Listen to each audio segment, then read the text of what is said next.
Study IQ IAS, अब तैयारी हुई अफोर्डेबल। दोस्तों, आपने हमारे देश के बारे में वो कहावत तो सुनी ही होगी, यहाँ कोस कोस पर पानी बदले 4 कोस पर वाणी। यानी ये देश इतना डाइवर्स है कि यहाँ कदम कदम पर एक नए कल्चर, नए टेस्ट, नए रंगों और नई सोच के साथ आपका स्वागत होता है। इतनी डाइवर्सिटी के बीच जाहिर है कि यहाँ लोगों के डाइवर्स ओपिनियंस भी फ्लरिश होते हैं। देश की politics, economy, security, entertainment, culture, laws और पॉलिसीज को लेकर लोगों की राय एक दूसरे से बहुत बार डिफर करती है। लेकिन यदि आप गौर करें तो एक चीज अब भी ऐसी है जिसे लेकर एक बड़े लेवल पर सहमति दिखाई देती है, और वो है इंडिया की करंट फॉरेन पॉलिसी। जी हाँ दोस्तों, वर्ल्ड स्टेज पर कौन इंडिया का फ्रेंड है और कौन इंडिया का राइवल, किस कंट्री को इंडिया की हेल्प की जरूरत है और किस को इंडिया की फटकार की, कौन इंडिया का शुभचिंतक है और कौन इंडिया के राइवल्स को पीठ पीछे स्पून फीड करता है। इन सभी मुद्दों पर इंडियन पब्लिक के सेंटिमेंट्स काफी हद तक मेल खाते हैं, और यहाँ इंडियन पब्लिक से हमारा रेफरेंस केवल इस फील्ड के स्पेशलिस्ट या लिटरेट एक्सपर्ट से नहीं है, बल्कि इंडिया के बड़े बड़े शहरों से लेकर छोटे छोटे कस्बों में रहने वाले उन आम लोगों से है जिनका आमतौर पे फॉरेन पॉलिसी के मुद्दों से कोई लेना देना नहीं है। यदि आप गौर करें तो ये ट्रेंड खासतौर पे पिछले कुछ सालों में बहुत तेजी से इंटेंसिफाई हुआ है।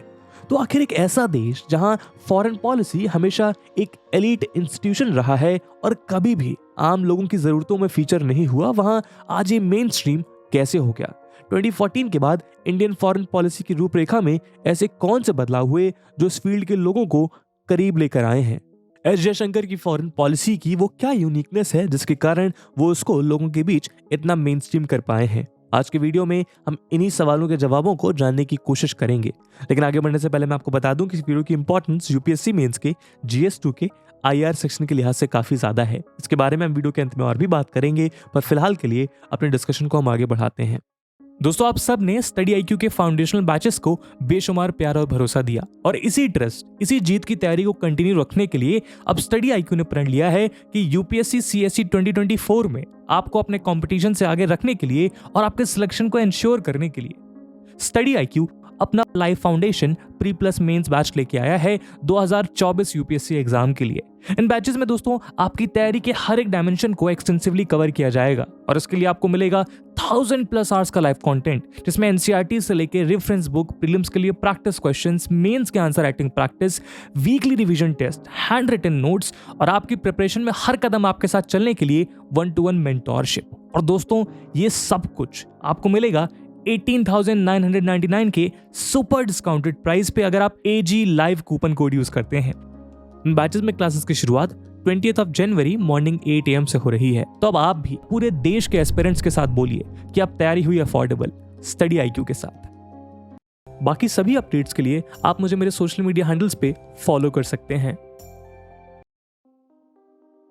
दोस्तों, इंटरनेशनल रिलेशंस, डिप्लोमेसी और फॉरेन पॉलिसी, यूं तो ये तीनों टर्म्स अपने आप में बहुत अलग अलग मायने रखते हैं, किंतु इन तीनों की कर्मभूमि या कहें इनकी लैबोरेटरी ओवरलैप करती है।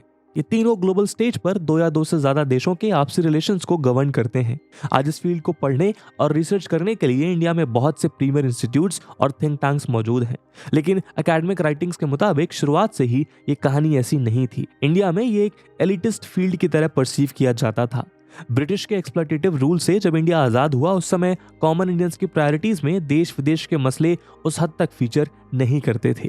इसका मतलब ये नहीं है कि इंडिया ग्लोबल स्टेज पर इतना एक्टिव नहीं था, लेकिन कॉमन पब्लिक उससे एसोसिएट नहीं करती थी। इंडियन एस्टैब्लिशमेंट के लिए देश में पॉवर्टी अपरूट करना और देश की इकोनॉमी को आगे बढ़ाना उनकी मेन प्रायोरिटीज में शामिल होता था।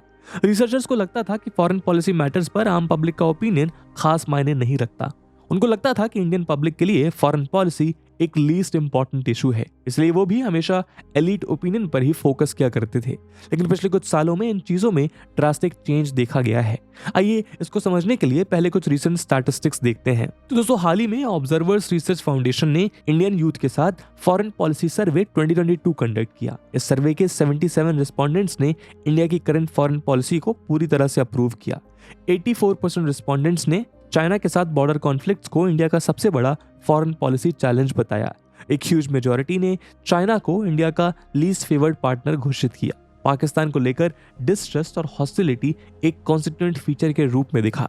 रशिया को लेकर रिस्पोंडेंट्स के बीच एक स्ट्रॉन्ग ऑप्टिमिज्म देखा गया। लेकिन जहां एक तरफ उन्होंने दोनों के रोबस्ट डिफेंस रिलेशंस को सपोर्ट किया, वहीं दूसरी ओर एक ओवरवेलमिंग मेजॉरिटी ने यह पॉइंट किया कि इंडिया और रशिया की इकोनॉमिक टाइज बेहद लिमिटेड हैं। साथ ही उन्होंने रशिया और चाइना की स्ट्रॉन्ग टाइज पर भी कंसर्न रेज किए। इंडिया और यूएसए के रिलेशनशिप को लेकर भी ऑप्टिमिज्म देखा गया। इस परसेप्शन के पीछे इंडियन इंटरेस्ट को मेन ड्राइवर बताया गया। उदाहरण के लिए यूएसए और चाइना की राइवलरी में यूं तो इंडिया का नॉन अलाइंड स्टैंड पुश किया गया, लेकिन यदि इसमें इंडिया के इंटरेस्ट इन्वॉल्व हैं तो 73% रिस्पोंडेंट्स ने यूएस की साइड लेना प्रेफर किया। क्वाड को लेकर एक लिमिटेड एंथुसियाज्म देखा गया, लेकिन ऑस्ट्रेलिया और जापान को बेहद पॉजिटिव परसेप्शन मिला। चाइना, पाकिस्तान और तालिबान गवर्नड अफगानिस्तान के अलावा इंडिया के सभी नेबर्स को ट्रस्टेड पार्टनर्स के रूप में परसीव किया गया। उन्होंने पैंडेमिक, टेररिज्म और क्लाइमेट चेंज जैसे नॉन ट्रेडिशनल और ट्रांसनेशनल थ्रेट्स को भी तवज्जो दी। लगभग 91% रिस्पोंडेंट्स ने यूएनएससी में इंडिया की परमानेंट सीट को पुश किया। कुल मिलाकर ये पोलिंग डेटा ये रिवील करता है कि भले ही इंडियन पब्लिक को इंटरनेशनल अफेयर्स की कॉम्प्लेक्सिटी के बारे में ज्यादा ना पता हो, लेकिन आज वो उसे पूरी तरह अनजान नहीं है। इस सर्वे के रिजल्ट से ये सामने आता है कि इंडियन यूथ देश की फॉरेन पॉलिसी और इवॉल्विंग वर्ल्ड ऑर्डर की एक सोफिस्टिकेटेड अंडरस्टैंडिंग रखता है। ये सर्वे दिखाता है कि अपनी फॉरेन पॉलिसी को लेकर इंडियन पब्लिक का एटीट्यूड बदलते थ्रेट परसेप्शंस और जियोपॉलिटिकल रियलिटीज के साथ अलाइंड है। तो फॉरेन पॉलिसी के सो कॉल्ड एलिटिस्ट इंस्टीट्यूशन को लोगों के बीच मेनस्ट्रीम करने के पीछे करंट गवर्नमेंट की फॉरेन पॉलिसी की कुछ यूनिक कैरेक्टरिस्टिक्स इन्वॉल्व हैं, जो कि उनकी फॉरेन पॉलिसी के सब्सटेंस के साथ साथ उनकी स्टाइल में शिफ्ट दिखाती है। इसमें तो कोई दोहराई नहीं है कि पिछले कुछ सालों में लोगों की लाइफ में स्मार्टफोन्स का एक्सेस बहुत तेजी से एक्सप्लोड हुआ है। स्मार्टफोन के थ्रू आज इंडिया के छोटे से छोटे गांव का यंग या ओल्ड इलिटरेट व्यक्ति भी आज एक स्ट्रॉन्ग इंटरकनेक्टेड नेटवर्क का पार्ट है।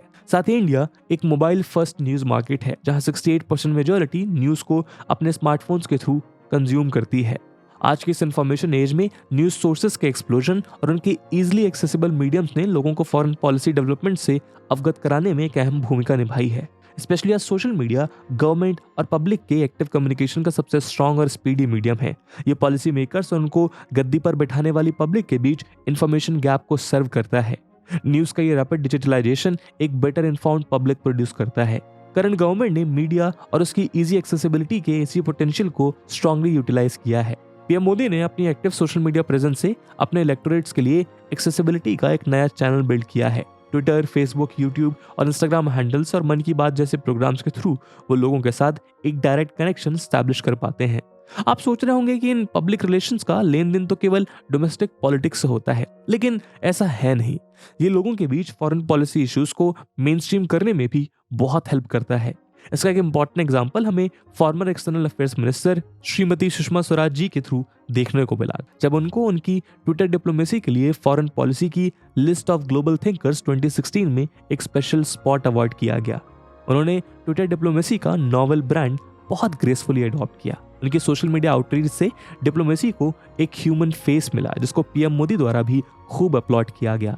द हिंदू को कोट करें तो कभी भी दुनिया के किसी भी कोने से कोई distressed Indian external affairs ministry को यदि रात के 2 बजे भी ट्वीट करता था तो उसको 15 मिनट के अंदर रिप्लाई किया जाता था। गवर्नमेंट उस पर प्रॉम्प्ट एक्शन लेती थी और रिजल्ट्स डिलीवर करती थी।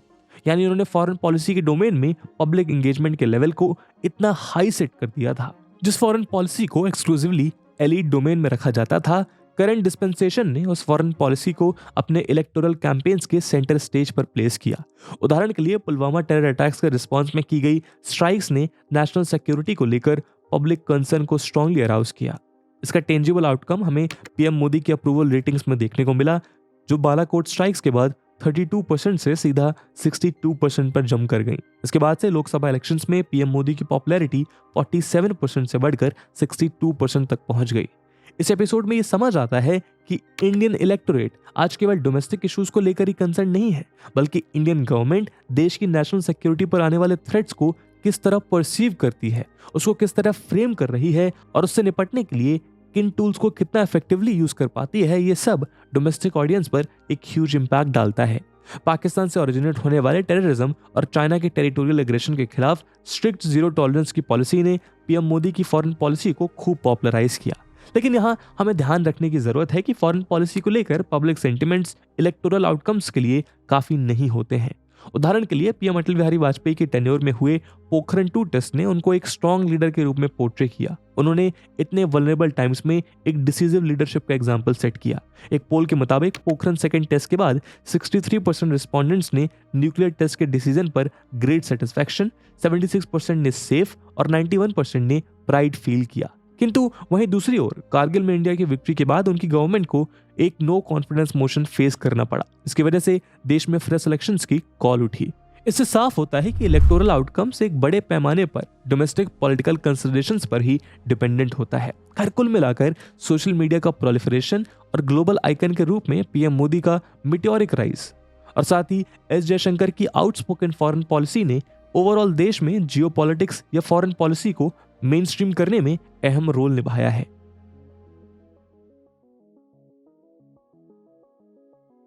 दोस्तों इसमें Indian foreign minister doctor Jaishankar की भी एक बेहद अहम भूमिका रही है। यूं तो हम उनके कंट्रीब्यूशन को पहले भी डिस्कस कर चुके हैं, किंतु उनके कंट्रीब्यूशन की जितनी चर्चा करें उतनी कम है, क्योंकि एक्सपर्ट्स के मुताबिक कंट्री का पीएम होने के नाते जो बात वर्ल्ड स्टेज पर पीएम मोदी नहीं बोल पाते हैं वो डॉक्टर जयशंकर के द्वारा कन्वे की जाती है। और जिस तरह वो बिना वर्ड्स को मिन्स किए अपनी बात डिलीवर करते हैं वो इंडियन फॉरेन पॉलिसी की स्टैंडिंग के साथ साथ इंडिया के आम लोगों को भी बेहद इम्पैक्ट करता है। उदाहरण के लिए हाल ही में जब उनसे यूक्रेन वॉर पर क्वाड मेंबर्स की यूनानिमिटी क्वेश्चंस की गई तब उन्होंने कहा कि आपने यूक्रेन पर यूनानिमिटी की बात की है, उसी तरह हम पाकिस्तान और अफगानिस्तान की भी बात कर सकते हैं जहां बाकी क्वाड मेंबर्स इंडिया की पोजीशन को सपोर्ट नहीं करते हैं। उन्होंने कहा कि क्वाड मेंबर्स जो हमारे मैप तक को इंडोर्स नहीं करते हैं हम उनकी सभी पोजीशन को इंडोर्स करें, ऐसा तो जरूरी नहीं है। चाइना की आंखों में आंखें डालकर उसको ये बताना कि इंडिया की टेरिटोरियल इंटेग्रिटी किसी भी कीमत पर कॉम्प्रोमाइज नहीं की जाएगी, वेस्ट से उन्हीं की लैंग्वेज में उन्हीं की टर्म्स में उनकी हिपोक्रेसी को एक्सपोज करना और पाकिस्तान का नाम लिए बिना ही उसके टेररिज्म का जवाब देना इस फेस के कुछ कैरेक्टरिस्टिक फीचर्स हैं जो आम इंडिया को प्राउड सेटिस्फेक्शन देते हैं। इंडियन पब्लिक जब अलग अलग मीडियम्स के थ्रू दुनिया के साथ उनके इंटरेक्शन को देखती है तो उनको इंडिया के बढ़ते स्टेचर का रियलाइजेशन होता है और इसी रियलाइजेशन के थ्रू वो इसे ज्यादा प्राउडली एसोसिएट कर पाते हैं। दोस्तों किसी भी देश की फॉरेन पॉलिसी की सक्सेस के लिए उसको एक स्ट्रॉन्ग फेस की जरूरत होती है और इंडिया की करंट फॉरेन पॉलिसी को वो रोबस्ट और fierce face doctor Jaishankar provide करा रहे हैं। इसका मतलब ये बिल्कुल नहीं है कि आज से पहले इंडिया की फॉरेन पॉलिसी ने कुछ अचीव नहीं किया या इस फील्ड में इंडिया ने वर्ल्ड क्लास एक्सपर्ट्स प्रोड्यूस नहीं किए, किंतु अभी जो फैक्टर्स हमने डिस्कस किए उससे हम ये समझ सकते हैं कि करंट रेजिम अपने यूनिक फॉरेन पॉलिसी स्टाइल के चलते पहले के मुकाबले काफी हद तक मेन स्ट्रीम हो पाया है। इसके अलावा डॉक्टर जयशंकर कहते हैं कि एक गुड फॉरेन पॉलिसी वो होती है जो हमारे खुद के देश में भी एक डिफरेंस क्रिएट करे, जो हम सब के लिए सक्सेसफुल प्रूव हो और जिससे हमारा हर एक सिटीजन और नेशन की सिक्योरिटी एश्योर हो पाए। वो कहते हैं कि जब बात एक्सटर्नल या इंटरनल सिक्योरिटी की होती है तब डिप्लोमेसी एक प्रॉब्लम सॉल्वर का काम करती है। यदि आप एक सोल्जर के रूप में फ्रंटियर्स को गार्ड कर रहे हैं तो फॉरेन पॉलिसी आपकी सेफ्टी के चांसेस इंप्रूव कर देती है। उसी तरह इकोनॉमी में या इन्वेस्टमेंट, टेक्नोलॉजी और बेस्ट प्रैक्टिसेस के रूप में इंडिया के आम लोगों की प्रोग्रेस और लाइफ क्वालिटी को इंप्रूव करने में डिप्लोमेसी मदद करती है। वो यूक्रेन क्राइसिस और कोविड-19 पैंडेमिक का एग्जाम्पल देकर बताते हैं कि उन इमरजेंसी सिचुएशंस में इंडियन डिप्लोमेसी ने किस तरह आम इंडियंस की लाइफ्स को इम्पैक्ट किया। एशिया की बहुत सी सक्सेसफुल इकोनॉमीज ने अपने फॉरेन पॉलिसी इंटरेक्शंस को बाहर से कैपिटल, टेक्नोलॉजी और बेस्ट प्रैक्टिसेस इंपोर्ट करने के लिए यूज किया है। मीजी रिस्टोरेशन के टाइम पर जापान और डेंग ज़ाओपिंग के दौर में चाइना ने इसी माइंडसेट को एम्ब्रेस किया और खुद की फाउंडेशंस को स्ट्रॉन्ग किया। आज इंडियन फॉरेन पॉलिसी भी खुद को उसी डायरेक्शन में ओरिएंट कर रहा है, क्योंकि उनके मुताबिक सबसे इफेक्टिव फॉरेन पॉलिसी वो है जो डेवलपमेंट डिलीवर करती है। उनके मुताबिक इस डायरेक्शन में करंट फॉरेन पॉलिसी के 6 विजन्स हैं। पहला, दुनिया इंडिया को लेकर जो ऑप्शंस रखती है उसको बदलना। सेकंड, अपनी पार्टनरशिप्स को इक्वल टर्म्स पर क्रिएट करना। लेकिन जब बात एक कमजोर या जरूरतमंद देश की हो तो अपने इक्वेशंस को जनरस रखना। ये हमें इंडिया की जनरस वैक्सीन डिप्लोमेसी में बड़े स्केल पर देखने को मिला। थर्ड, आज की ग्लोबल एजेंडाज जैसे कि क्लाइमेट चेंज को इंडिया द्वारा शेप करने की कोशिश करना। फोर्थ, फॉरेन पॉलिसी रिलेशंस को हमेशा डोमेस्टिक डेवलपमेंट के लिए एक्सप्लोर करना। फिफ्थ, फॉरेन पॉलिसी के कॉन्सेप्चुअलाइजेशन को पीपल सेंट्रिक रखना। उदाहरण के तौर पर यूक्रेन वॉर के दौरान रशिया से ऑयल इंपोर्ट करने के डिसीजन में इंडियंस की नीड्स को प्रायोरिटाइज किया गया।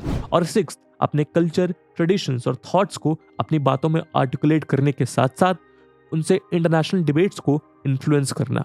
योगा और आयुर्वेदा इस चीज का सबसे ऑब्वियस एग्जाम्पल है। तो दोस्तों यही हमारी करंट फॉरेन पॉलिसी के वो मेजर एलिमेंट्स हैं जो उसको लोगों के बहुत करीब लेकर आते हैं। इसके अलावा इंडियन फॉरेन पॉलिसी को मेनस्ट्रीम करने में डायस्पोरा इंटरेक्शन भी अहम भूमिका निभाता है। डायस्पोरा पॉलिटिक्स पीएम मोदी की फॉरेन पॉलिसी का एक मेजर कंपोनेंट है। पीएम मोदी जब भी किसी फॉरेन विजिट पर जाते हैं तो इंडियन डायस्पोरा से जरूर इंटरेक्ट करते हैं। इंडिया की स्ट्रॉन्ग और वाइब्रेंट डायस्पोरा के साथ उनका एंगेजमेंट उनकी हर विजिट का हाईलाइट होता है। वो उनको अपनी इंडियन रूट से रिकनेक्ट करने और इंडिया के डेवलपमेंट में कंट्रीब्यूट करने के लिए पुश करते हैं। वो हर एक ओवरसीज इंडियन को इंडिया के ब्रांड एम्बेसडर का रोल अदा करने के लिए मोटिवेट करते हैं। हाल ही में 9th सेंचुरी को इंडिया ने अपना 17 प्रवासी भारतीय दिवस सेलिब्रेट किया। हर बार की तरह इस बार भी पीएम मोदी ने इंडियन डायस्पोरा को इंडिया के ओवरऑल डेवलपमेंट में एक स्ट्रैटेजिक एसेट की तरह हेल किया। आपको बता दें कि पीएम नेहरू के दौरान इंडियन डायस्पोरा के साथ एक एक्टिव डिसोसिएशन की पॉलिसी अडॉप्ट की जाती थी। उनके मुताबिक डायस्पोरा के साथ इंटरेक्शन या उनको लेकर इंडिया की एडवोकेसी होस्ट कंट्रीज की सोवरेनिटी को इंपेयर कर सकती थी। सालों साल इंडियन डायस्पोरा के साथ इंडियन गवर्नमेंट का कनेक्शन लिमिटेड रहा और उनकी प्रॉब्लम्स पर ज्यादा फोकस नहीं दिया गया। पहली बार ये इंटरेक्शन वाजपेयी जी के टेन्योर में शुरू हुआ। फर्स्ट एनडीए के दौरान 2003 में प्रवासी भारतीय दिवस की शुरुआत हुई, लेकिन पीएम मोदी के टेन्योर में पहली बार इंडियन डायस्पोरा और देश के डेवलपमेंट के बीच स्ट्रॉन्ग लिंकेजेस स्टैब्लिश की गई। जब वो गुजरात के चीफ मिनिस्टर थे तब उन्होंने गुजरात के डेवलपमेंट के लिए डायस्पोरा के पोटेंशियल को अनलीश करने के लिए वाइब्रेंट गुजरात नामक इवेंट ऑर्गेनाइज किया। उसी तरह 2014 के बाद उन्होंने इंडिया के डेवलपमेंट के लिए डायस्पोरा को एक लायबिलिटी के बजाय एक एसेट की तरह ट्रीट करना शुरू किया। उनके लिए इंडियन डायस्पोरा की इंटेलेक्चुअल पावर ब्रेन ड्रेन नहीं बल्कि ब्रेन गेन का काम करती है। आपकी जानकारी के लिए बता दें कि 1990s में चाइना के इकोनॉमिक ट्रांसफॉर्मेशन में चाइनीज डायस्पोरा का एक अहम रोल रहा। उन्होंने चाइना के रूरल और सेमी अर्बन टाउनशिप के कल्चर और नेटवर्किंग को समझते हुए उसमें खूब इन्वेस्ट किया। साथ ही अपने ग्लोबल नेटवर्क को यूज करते हुए चाइनीज डायस्पोरा ने चाइनीज स्टेट को ग्लोबलाइज करने में भी बहुत मदद की। पीएम मोदी भी इंडियन डायस्पोरा को इसी स्ट्रेटेजिक एसेट में ट्रांसफॉर्म करना चाहते हैं और यहाँ वो उनके पोटेंशियल को यूज करने के साथ साथ उनकी सेफ्टी का भी पूर्ण रूप से ध्यान रखते हैं। पिछले कुछ सालों में लीबिया, इराक, यमन, अफगानिस्तान और फिर यूक्रेन जैसे बैटलफील्ड से जिस तरह इंडियन डायस्पोरा को सेफली इवैक्यूएट किया गया है वो इस बात को काफी हद तक प्रूव करता है। आज 136 कंट्रीज में फैली इंडिया की 18 मिलियन लोगों की स्ट्रॉन्ग डायस्पोरा $87 बिलियन के रेमिटेंसेस इंडिया ट्रांसफर करती है और ये केवल इंडियन इकोनॉमी ही नहीं बल्कि होस्ट कंट्रीज की इकोनॉमी में भी बढ़ चढ़ कर कंट्रीब्यूट कर रही है। उदाहरण के लिए यूके में इंडियन डायस्पोरा उनकी पॉपुलेशन का 1.8% हिस्सा है, लेकिन वो उनकी जीडीपी में 6% कंट्रीब्यूट करती है। इसके अलावा इंडियन डायस्पोरा के आउटफ्लो ने दुनिया के लिए इंडिया के परसेप्शन को भी पॉजिटिवली ट्रांसफॉर्म किया है। सुंदर पिच्चई, सत्य नडेला, विनोद खोसला और दीपक चोपड़ा जैसे highly successful global icons India को एक टेक्नोलॉजी पावर हाउस और क्वालिटी ह्यूमन रिसोर्स के रूप में प्रमोट करते हैं। एक्सपर्ट्स के मुताबिक इंडियन गवर्नमेंट का अपने डायस्पोरा के साथ ही इंटरेक्शन और इंडियन डायस्पोरा के डेवलपमेंट के थ्रू कॉमन इंडियन पब्लिक अपनी फॉरेन पॉलिसी के साथ बेहतर तरीके से एसोसिएट कर पाती है। यदि हम इन सभी डॉट्स को कनेक्ट करें तो हमारे सामने एक स्ट्रॉन्ग और केपेबल इंडिया की पिक्चर उभर कर आती है जो अपने रूट्स और कल्चर से जुड़ी है। आज जब हम अपनी आज़ादी का अमृत महोत्सव सेलिब्रेट कर रहे हैं तो हमारे लिए अपने देश के डेवलपमेंट के प्रोस्पेक्ट्स को समझना बहुत ज़रूरी है और इस सब के लिए लोगों के बीच फॉरेन पॉलिसी के फेसेट्स का रियलाइजेशन भी बहुत क्रूशल है, क्योंकि तभी हम इस चीज़ को समझ पाएंगे कि आज वर्ल्ड हमको क्या अपॉर्चुनिटीज़ और क्या चैलेंजेस ऑफर करता है। दोस्तों, इसी के साथ आज के वीडियो को हम यहीं विराम देते हैं। आपका क्या ओपिनियन है इस पूरे मुद्दे पे कमेंट सेक्शन में जरूर बताइएगा। और जैसा हमने वीडियो के पहले भाग में बताया कि इस वीडियो की इंपॉर्टेंस यूपीएससी मेंस के लिहाज से काफी ज्यादा है, तो उसी इंपॉर्टेंस को देखते हुए एक सवाल हम आपके लिए छोड़कर जा रहे हैं जिसको आपको कमेंट सेक्शन में आंसर करना है। The question is, Indian foreign policy has undergone a drastic overhaul under the current regime. Discuss and with this question my friends that's it for the video. I hope आपको video पसंद आई होगी और अगर पसंद आई है तो अपने दोस्तों के साथ साझा करना मत भूलिएगा। अब मिलते हैं अगले वीडियो में, तब तक के लिए जय हिंद, जय भारत।